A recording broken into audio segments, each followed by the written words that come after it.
start with the question to Felicia. So if you look at 5 years, what is an application, so how an application, a tool for a social worker, how it would look like something that would really improve patient and the social worker's job? Yes, so ever since you showed me the question about 30 minutes ago, I've been thinking about it. And one of the things that I wish that's a what if for me is taking the KDQOL that we've been doing since 2008, a little bit before, and really taking that data and really telling us more than just a PCS and an MCS score, but really telling us more about what do we need to do next, and not necessarily just for the social worker, but for the entire team. So it would be great if we had an application that could take that data and extrapolate that data and summarize it in a way to be able to help the interdisciplinary team understand what do we need to do next, because we recognize that the KDQOL not only decreases hospitalization and mortality, but it also can improve their quality outcomes overall. So that's a great thing, because we are trying to do something similar to that in Europe. Let's talk about that, but we are creating a tool that will, let's say, help follow up and track the actions. Yes. And then we can also follow up on the outcomes and then use AI or other tools to extract the policies or the actions Absolutely. that brought the most important, let's say, Yes. the most effective result. So let me continue with, let's say, Linda. And let's say, I would say, looking at your presentation, one of the major challenges that you may have when you use LLMs in clinical practice is that initially you get very fantastic results and everybody is excited because you don't expect such a good result. But then moving from the bench, from the lab to clinical use is a different thing. And improving, let's say, it becomes more and more difficult as you want to raise the bar for let's say, to reach clinical standards. And so my question is, and you can go on forever. So my question is, how do you balance the trade-off between the risk and benefits to decide when to leave the safety of the lab to go into the real life and be a real innovator? Is that the question you asked me? Yeah. Is that the question you told me you were going to ask me? Yeah. Well, as I think I was pointing out earlier, there are two things that are important about the small study that I reported on. One is it's very preliminary. It needs to be tested. It needs to be validated against, say, the dietitians who wrote those notes. They need to see I need to see if they would agree with the summary that was written. And the other thing is that he started with the easiest patient population to use, healthy people who want to be a kidney donor. So it's not that they were without any problems, but because we saw that they had some, but that's the easiest group of people to sort of examine data from. So if I were working on a similar project in a dialysis center or even working with post-transplant patients, I might start with not the full note, but just a component of it. Like in dialysis, I always wanted to help my patients understand what was the most critical thing to learn and understand about first. And that would be, for example, potassium. We wanted to be sure that patients were safe when they were first starting dialysis and first introduced to all these complex things that they had to learn. So we'd start with potassium and fluids maybe. So I would start with something like that in a note of a complex patient. Start with the simpler things and see, are we extracting it correctly? Is the tool working properly first? And then we would send it out to make it a larger tool and have more broad application and actually use it as the proposal that I just put in front of you is that we should be able to use it for data to help us understand what to help these patients with. Thank you very much. Adrian, I would ask, let's say, to you, what you would suggest, how to foster innovation in nurses, how would you, let's say, expand programs, let's say, beyond Spain, and how would you suggest to do it in other situations, in other contexts? Well, I would say it's depending on your position.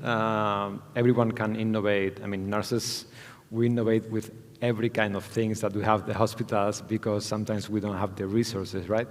At the organizational level, I really believe we have to have specific programs that support nurses and also make them understand that from a company perspective, we support that innovation, creating that safe space where they can come with these crazy ideas, but that are going to be heard, and they're going to have the mentorship and the training and the resources that they need to really see that through.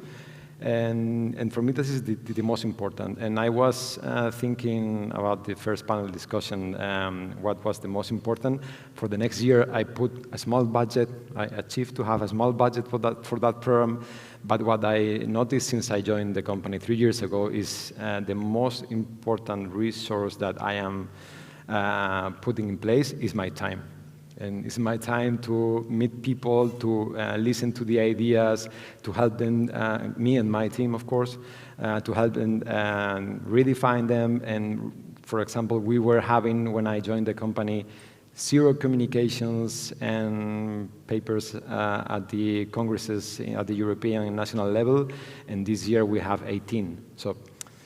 And it was just my time. I didn't do anything else. So people want to do things. They don't have the time sometimes, but they can find them if you are willing to spend some time with them and help them through the way. So if I have to summarize, let's say, dedicate time, let's say, yes. for the nurses, yes.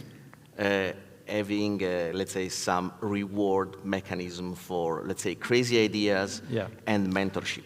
Yeah. To drive these ideas into some concrete steps. Perfect. Better than ChatGPT. Okay, thank you. So there is probably a question. I don't know whether, let's say, okay, so I have to read. Always very difficult to. Okay, so Adrian, do you think academia, scientific societies, and companies should organize hackathons? Of course. I mean, what can I say? I mean, I was born like I am today because of a hackathon. And it's not because hackathons at the beginning, I think it was IBM, the one who started all of this because they saw an opportunity to look just in a couple of days of a lot of ideas that they could incorporate into their business.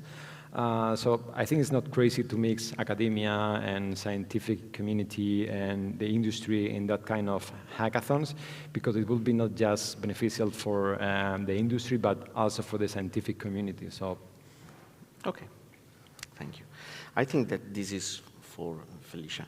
What social determinants of health are most important, impactful to patients' health? So what do you think it is? Say it one more time. So what social determinants of health are most impactful to patients' health? What I have identified is what is most impactful right now is the financial stability, but I would say the number one, that's what I've seen in research, but what I think the number one is environment. I think it's the environment and it's the neighborhoods that people are in, because you can have 2 neighborhoods beside each other, and one has food deserts, where they don't have a Food Lion or a grocery store. They have a Dollar General, and they have a McDonald's, and that is all they have. So I believe environments plays an important role when it comes to our patients' health. And what are the drivers of that is what they have access to. And before they need access to health care, they need access to the right resources, places to be able to safely exercise, places to be able to safely go to eat, and having access to the right food. Not food that has already started to die before it came to my refrigerator, but actually having fresh vegetables, fresh foods in a way that has the quality, but it doesn't have to cost so much that they can't afford it. And so not having to drive so far to get it, I think that we have an opportunity to impact so many patients if we would focus on that.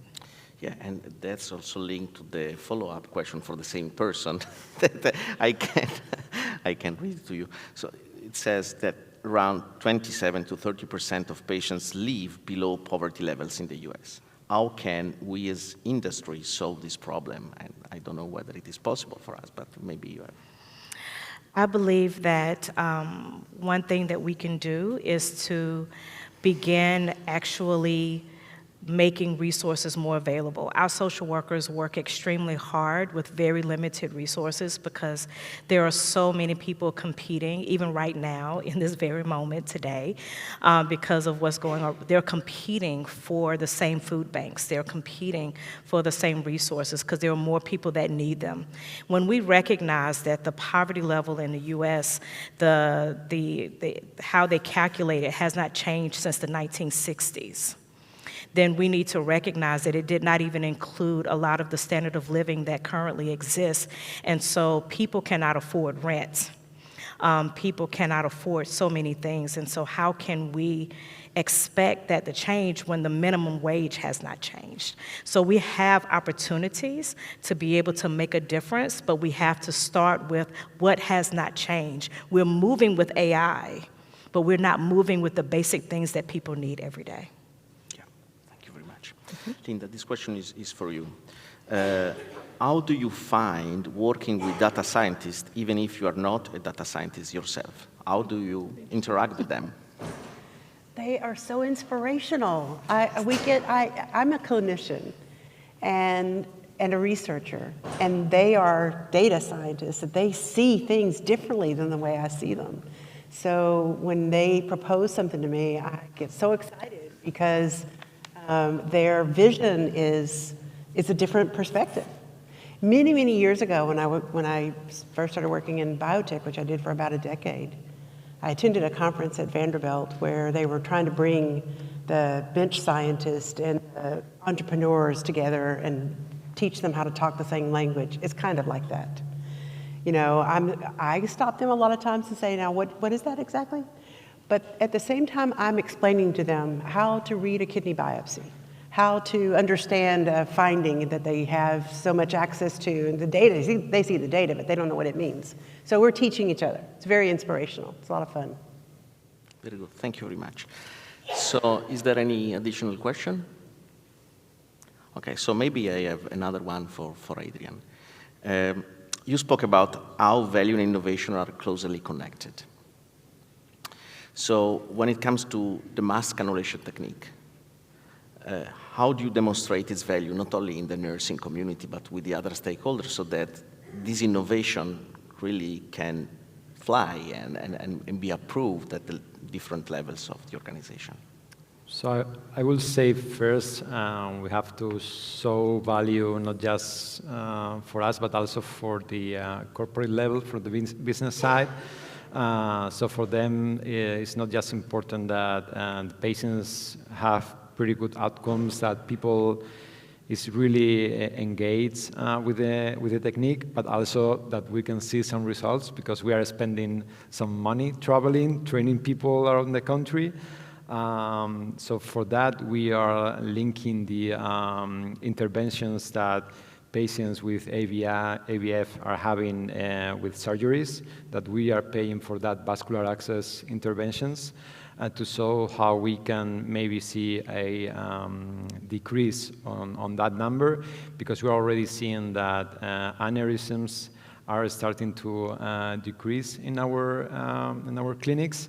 And another way is also showing to the scientific community the value that it has. This is why that is linked to the previous that I said. So we will be probably next year presenting and publishing our first result from Spain, which I believe will support us internally and externally also with the technique. Okay. So thank you very much. I think that we can go to the next section. So thank you very much for being with us. Thank you.